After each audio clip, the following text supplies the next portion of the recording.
Hello friends, welcome to डाली के creation classes. आज हम लोग धातु और अधातु के बारे में पढ़ेंगे और उन पर ही आधारित क्वेश्चंस करेंगे।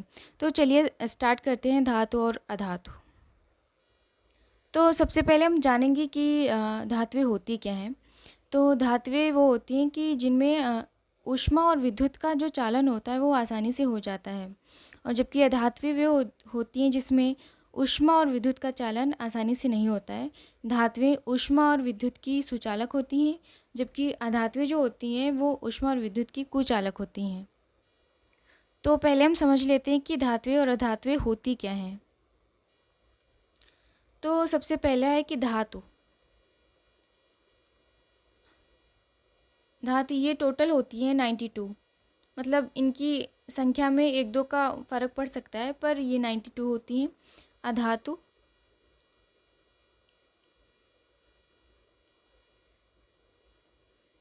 ये 22 होती हैं, और जो उपधातु होती हैं, उपधातु कितनी होती हैं? उपधातु 7 होती हैं। तो हम सबसे पहले जान लेंगे कि धातुएं क्या होती हैं। धातुएं वे होती हैं जो हल्की होती हैं, जिसमें ऊष्मा और विद्युत का चालन आसानी से हो जाता है, और जिसमें आघात वर्धनीयता और तन्यता का गुण पाया जाता है। आघात वर्धनीयता का मतलब उसको अगर कोई भी जैसे कोई वस्तु हो गई, तो उसको अगर हम जैसे सोना हो गया, उसको अगर हम पीटेंगे तो वो पतली चादर के रूप में तैयार होता जाएगा। तो वो एक धातु होती है, उसमें आघात वर्धनीयता का गुण बहुत पाया जाता है। तो ये धातु, उसमें सोना एग्जाम्पल होगा। धातु में गोल्ड, इसमें आघात वर्धनीयता और तन्यता का गुण पाया जाता है, जबकि अधातुओं में ये गुण नहीं पाए जाते हैं। ठीक है। और उपधातुएं होती हैं जिनमें धातु और अधातु दोनों के गुण पाए जाते हैं, उनको उपधातु कहते हैं, जैसे सिलिकॉन।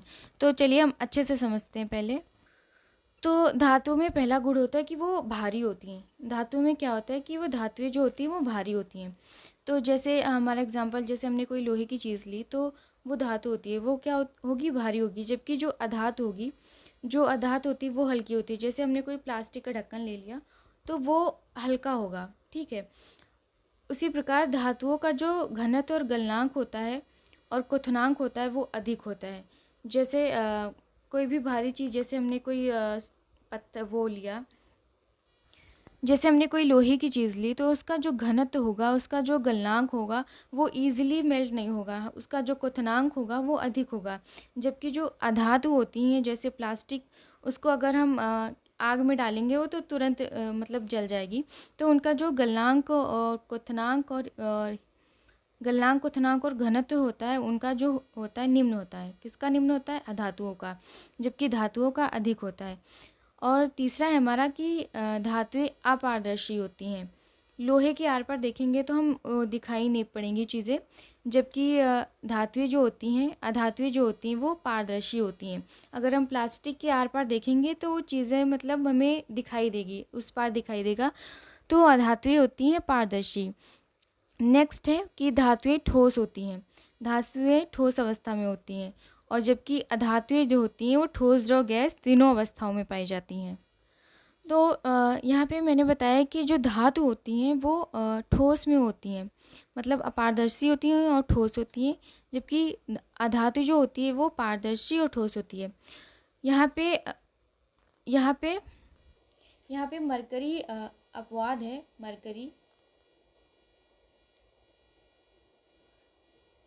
मरकरी द्रव्य अवस्था में पाई जाती है। ठीक है। मरकरी द्रव्य अवस्था में पाई जाती है, और ये धातु होती है, ये अपवाद है। और यहाँ पे जो ठोस और द्रव गैस में पाई जाती हैं धातुएं, आयोडीन जो होती है, आयोडीन आयोडीन वो ठोस अवस्था में पाई जाती है। ठीक है। जबकि ये अपवाद है। और जो ब्रोमीन है, ये द्रव्य अवस्था में पाई जाती है। आयोडीन और ब्रोमीन ये दोनों अपवाद हैं। अधातुओं में आयोडीन और ब्रोमीन अपवाद हैं, और धातुओं में मरकरी अपवाद है।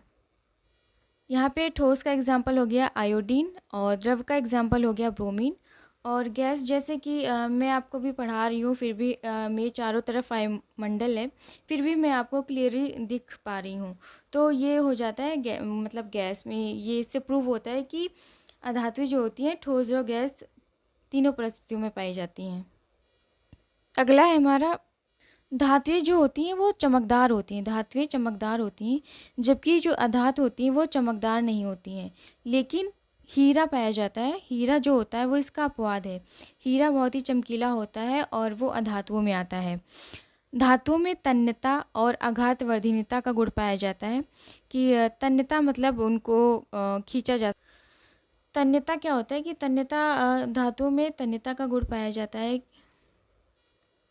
यहाँ पे प्लेटिनम जो होता है, प्लेटिनम जो होता है सर्वाधिक तन्य धातु होता है, और आघा प्लेटिनम सर्वाधिक तन्य धातु होता है। उसके बाद सोना होता है, उसके बाद क्या होता है, गोल्ड होता है। और आघातवर्धिनी, आघातवर्धिनी इसमें क्या होता है, गोल्ड होता है। उसको अगर हम पीटेंगे तो वो पतली चादर के रूप में तैयार हो जाता है, तो उसको तोड़ा मरोड़ा जा सकता है, तो उसमें आघातवर्धिनी होता है। जबकि अधातुएं जो होती हैं उनको अगर उसमें आघातवर्धनीयता और तन्यता का गुण नहीं पाया जाता है, उसमें भंगुर होती है, वो उसमें भंगुर का गुण पाया जाता है। ठीक है। धातुएं ऊष्मा व विद्युत की सुचालक होती हैं और जो अधातुएं होती हैं वो कुचालक होती हैं। इसमें ऊष्मा और विद्युत का प्रवाह इतनी आसानी से नहीं होता है। धातुएं जो होती हैं इलेक्ट्रॉन को ग्रहण करके धनायन बनाती हैं, जबकि अधातुएं होती हैं इलेक्ट्रॉन को त्याग करके ऋणायन बनाती हैं। तो इसके बाद हम जानेंगे कि उपधातुएं क्या होती हैं। उसके बाद हम अपने क्वेश्चंस करेंगे।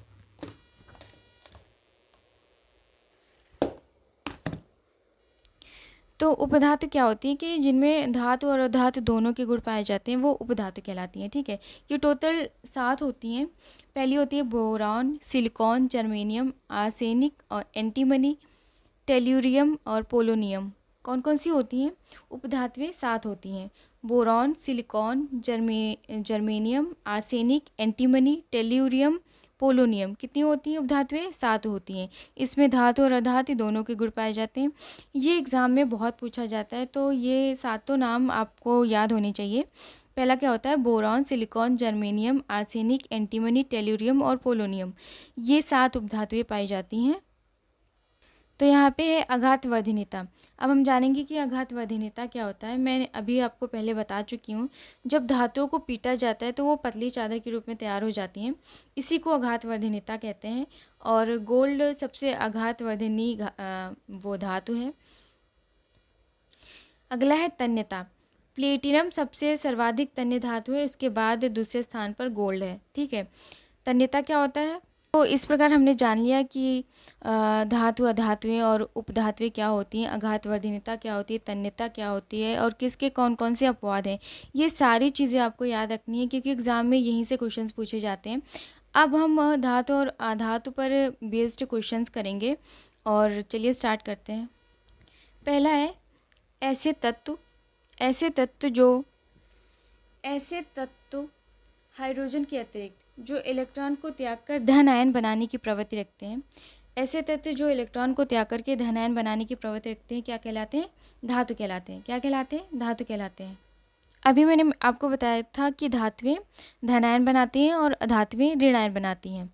नेक्स्ट है धातु तथा उनके यौगिक पृथ्वी में जिस रूप में मिलते हैं उसे क्या कहते हैं? खनिज। धातु तथा यौगिक पृथ्वी में जिस रूप में पाए जाते हैं उसको क्या कहते हैं? खनिज कहते हैं।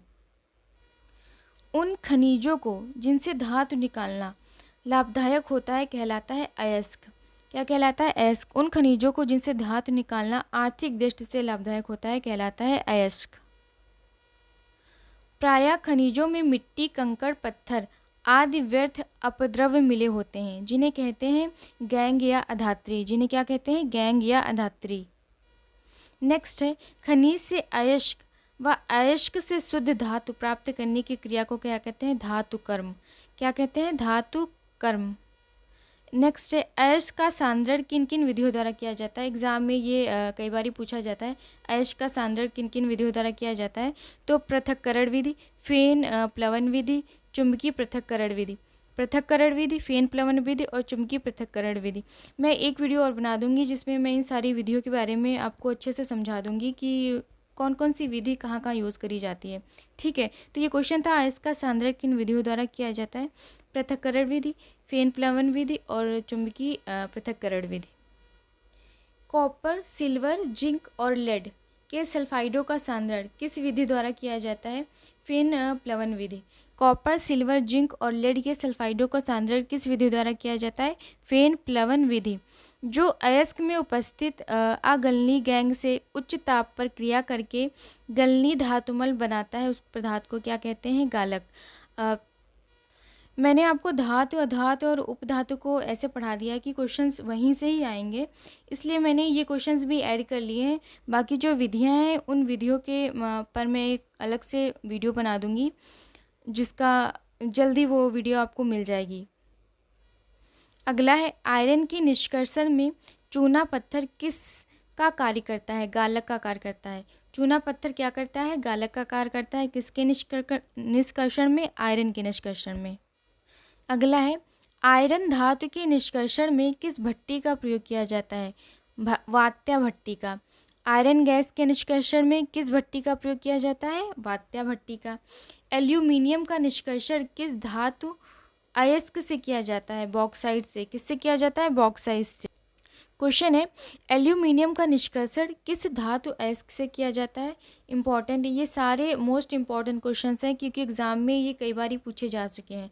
ठीक है, Al2O3, यहाँ पे O3 होगा, 2H2O, बॉक्साइट का निष्कर्षण करते हैं। अगला है, क्रायोलाइट किस धातु का खनिज है? एल्यूमिनियम का। किसका खनिज है? एल्यूमिनियम का। क्रायोलाइट किस धातु का खनिज है? एल्यूमिनियम का। ये भी बहुत इंपॉर्टेंट है, ये सारे क्वेश्चंस बहुत इंपॉर्टेंट हैं। एल्यूमिनियम धातु का शोधन, एल्यूमिनियम धातु का शोधन किस विधि द्वारा किया जाता है?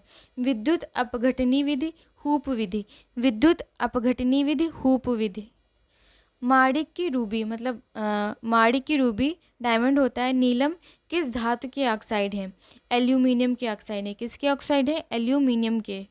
नेक्स्ट है, सभी ज्ञात धातुओं में ऐसी कौन सी धातु है जो नरम मुलायम होती है, जिसके कारण इसे चाकू से आसानी से काटा जा सकता है?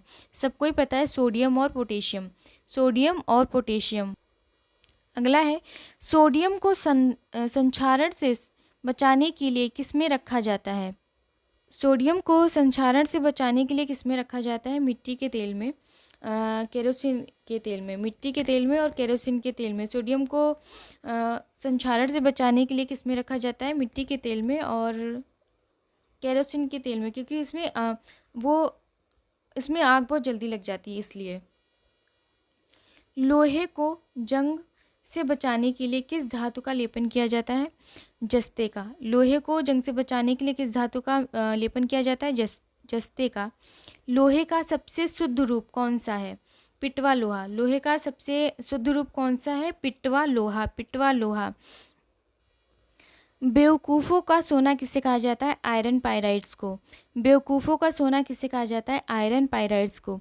कच्चे लोहे से इस्पात का निर्माण किस प्रक्रम द्वारा होता है? बेसेमर प्रक्रम द्वारा। कच्चे लोहे से इस्पात का निर्माण किस प्रक्रम द्वारा होता है? बेसेमर प्रक्रम द्वारा। अगला है, तांबे का निष्कर्षण मुख्यतः किस अयस्क से किया जाता है? इंपॉर्टेंट है, तांबे का निष्कर्षण मुख्यतः किस अयस्क से किया जाता है? कॉपर पाइराइट से। किस अयस्क से किया जाता है? कॉपर। सूत्र क्या है? CuFeS2। CuFeS2।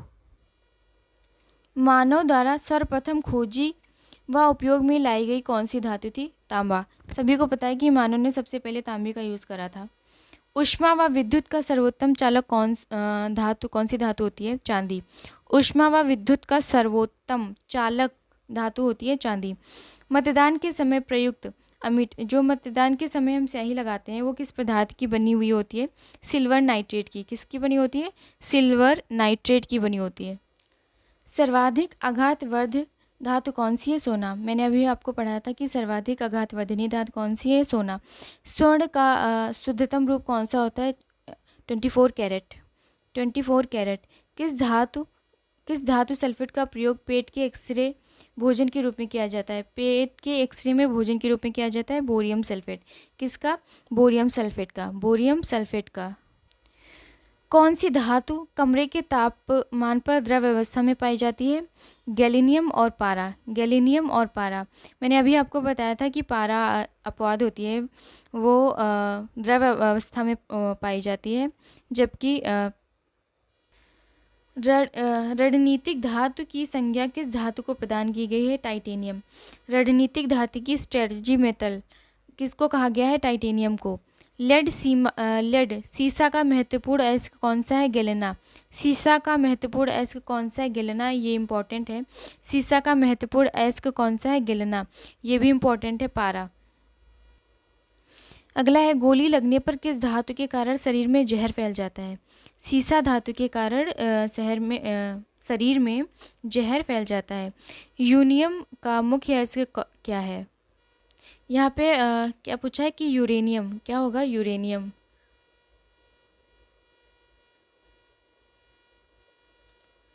यूरेनियम का मुख्य अयस्क क्या है? Pitch blend.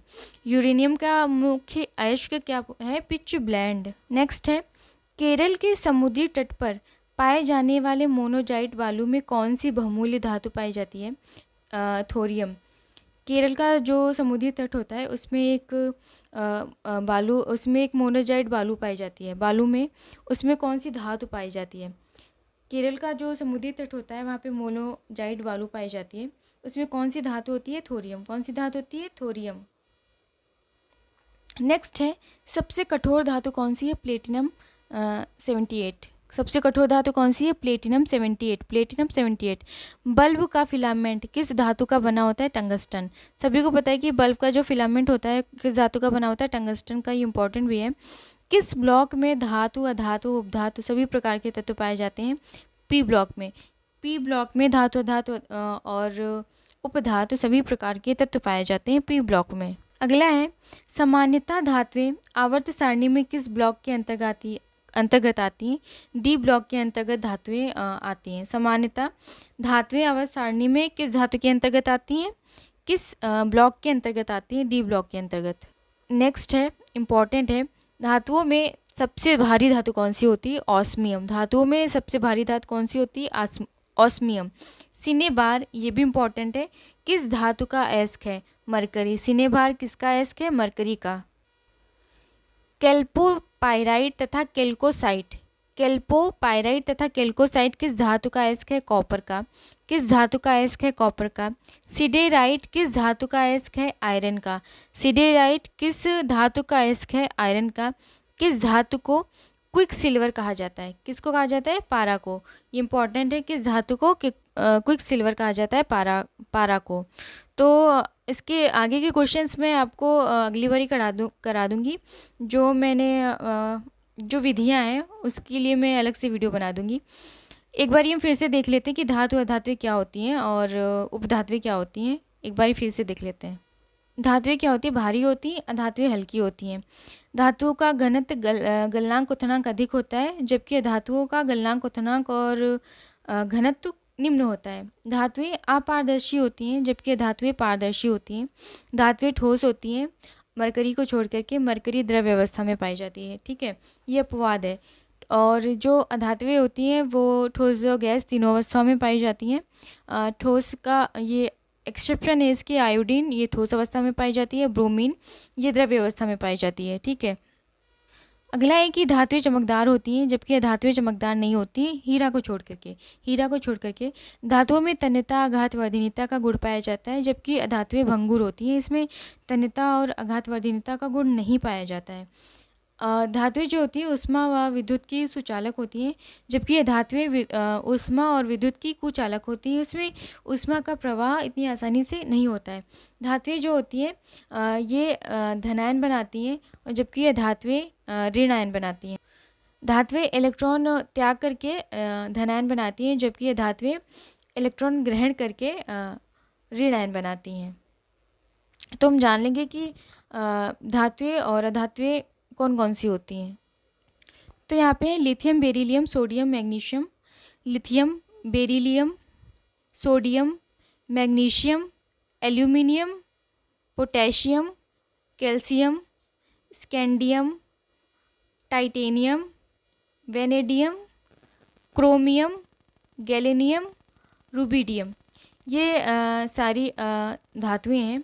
और एग्ज़ाम में पूछा जाता है कि धातुएं और अधातुओं में से मतलब नाम दे दिए जाते हैं कि पूछेंगे कि लिथियम, बेरिलियम, सोडियम और जैसे कार्बन हो गया और उसमें हो गया कार्बन, सोडियम। तो इसमें कहेंगे कि इन पांचों में से कौन सी धातु नहीं है, कौन सा तत्व धातु नहीं है, ठीक है। तो इसमें इन चारों में से कार्बन जो होगा वो अधातु है, जबकि बाकी जो मैंने नाम लिए थे सोडियम, बेरिलियम, लिथियम, ये सारी धातुएं होती हैं। तो इनकी पहचान क्या होती है? जनरली पहचान क्या होती है कि अगर लास्ट में यम लगा हो, इनकी पहचान क्या होती है कि लास्ट में यम लगा हो, यूएम या फिर यम लगा हो। तो जैसे यहाँ पे हो गया लिथियम, यहाँ पे क्या है? यम है। बेरिलियम यहाँ पे क्या है? यम है। Sodium, magnesium, aluminium, potassium, calcium, scandium, titanium, vanadium, chromium, gallium, rubidium, इन सब में लास्ट में क्या है? यम है। तो ये सारी ये सारी धातुओं में आएंगी। कौन सी कैटेगरी में आएंगी? धातुओं में आएंगी। तो इनको इनको बहुत आसान भी होता है याद करना। तो अगर आप याद कर पा रहे हैं तो अच्छी बात है, नहीं तो ये ट्रिक तो काम करेगी ही कि लास्ट में यम आए। वो सारी तत्व आ जाते हैं धातुओं में, ठीक है। तो अब हम देख लेते हैं कि अधातुएं कौन कौन सी होती हैं। तो धातुएं कौन कौन सी होती हैं कि hydrogen, boron, carbon, nitrogen, oxygen, chlorine और क्रोमीन, ब्रोमीन, फास्फोरस, नियॉन, आर्गन और क्रिप्टॉन। ये सारी कौन सी है? धातुएं। ये सारी कौन सी कैटेगरी में आती हैं? धातुओं में आती हैं। जिनके भी धातुओं के लास्ट में क्या आता है? ना आता है। धातुओं के लास्ट में क्या आता है? ना आता है। धातुओं की लास्ट में क्या आएगा? ना आएगा, ठीक है। तो धातुओं की पहचान का धातुओं को पहचानने का एक ही तरीका है कि लास्ट में क्या आएगा? ना आएगा। अगर आप इनको एक दो बारी पढ़ेंगे तो इजीली आपको लर्न हो जाएंगी, पर फिर भी अगर आपको दिक्कत होती है तो आप इस ट्रिक से भी याद रख सकते हैं कि अधातुओं की लास्ट में क्या आता है? ना आता है। कि हाइड्रोजन, जैसे हाइड्रोजन हो गया, बोरॉन हो गया, कार्बन हो गया, नाइट्रोजन हो गया, ऑक्सीजन हो गया, फ्लोरीन हो गया, क्लोरीन हो गया और ब्रोमीन हो गया, ना आ रहा है ना। फास्फोरस हो गया, जैसे नियॉन हो गया, आर्गन हो गया, क्रिप्टॉन हो गया। तो हम इस तरीके से भी धातु और अधातुओं को याद कर सकते हैं। अगला हमारा था उपधातुएं। तो एक बारी उनको भी देख लेते हैं क्योंकि वो बहुत इंपॉर्टेंट हैं और एग्ज़ाम में तो पूछी जाती हैं। उपधातुएं टोटल कितनी होती हैं? 7 होती हैं। टोटल कितनी होती हैं? 7 होती हैं। जैसे बोरॉन हो गया, ठीक है। इनको आप लर्न कर रहे हो तो ज़्यादा ही अच्छा है क्योंकि ये बहुत इंपॉर्टेंट है। बोरॉन हो गया, सिलिकॉन हो गया, जर्मेनियम हो गया, आर्सेनिक हो गई, एंटीमनी हो गई, टेल्यूरियम हो गया और पोलोनियम। ये सारी उपधातुएं टोटल कितनी होती हैं? 7 होती हैं। टोटल कितनी होती है? 7 होती हैं। तो आज के लिए बस इतना ही, मिलते हैं अपने नेक्स्ट क्लास में। तो अगर वीडियो अच्छी लगी हो तो चैनल को सब्सक्राइब करें, लाइक करें और थैंक्स फॉर वॉचिंग। धन्यवाद।